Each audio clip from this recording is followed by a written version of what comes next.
Ayon na buwan bagong pumahan simula ang paglilitis ni dating Pangulong Rodrigo Duterte sa International Criminal Court. Pinuno na ni Vice President Sara Duterte ang mga abogadong magtatanggol sa dating Pangulo. Tatayong lead counsel si Duterte dahil si Nicholas Kaufman, isang British Israeli na mahigit 2 dekadang kaasan, isang International Defense Counsel.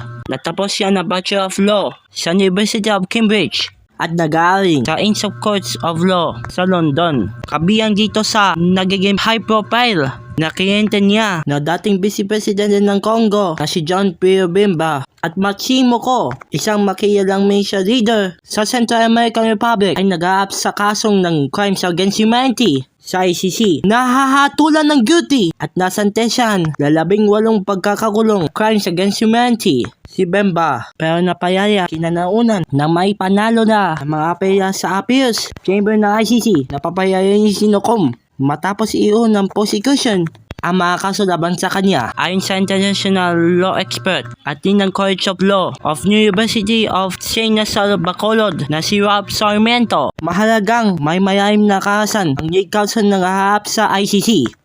Experience is very important in the conduct of your trial because if you are not actually accredited, meaning say you don't have international law practice, so probably your viewpoint is domestic law practice. Magkakasama ni Kaufman si Vice President Sara Duterte, dating Executive Secretary Salvador Medadea at dating Presidential Spokesperson Harry Roque sa Defense Panel. Katulad din Pangulo sa San Beda, nagtatapos din ng laws si Medadea, nagiging bar examiner at may sariling law firm na kilala sa corporate law.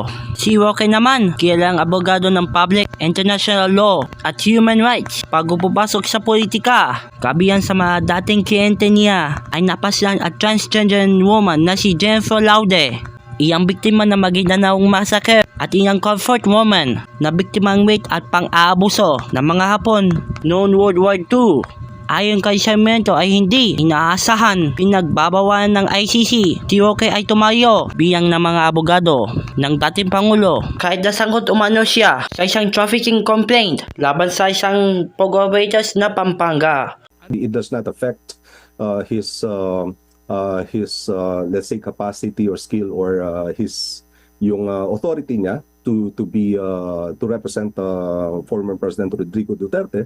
There's a risk of the possibility of the Philippine government requesting for his extradition back to the Philippines because we have I believe the Philippines and the Netherlands have a bilateral extradition treaty. Sa panuntutunan ng ICC, mga accredited lawyer naman ng ICC na maaaring tumayo na pangunahing abogado ng mga suspect o defendant, pero hindi na kayang arestado sa ICC ang supporting counsels. Paliwag ni Sarmiento, pagkabat sa September, sa susunod na pagdinig ng pre-trial chamber para kumpirmahin ng charges laban kay Duterte, pwedeng question na makampo ang pagka-aresto at bagay ng jurisdiction ng ICC.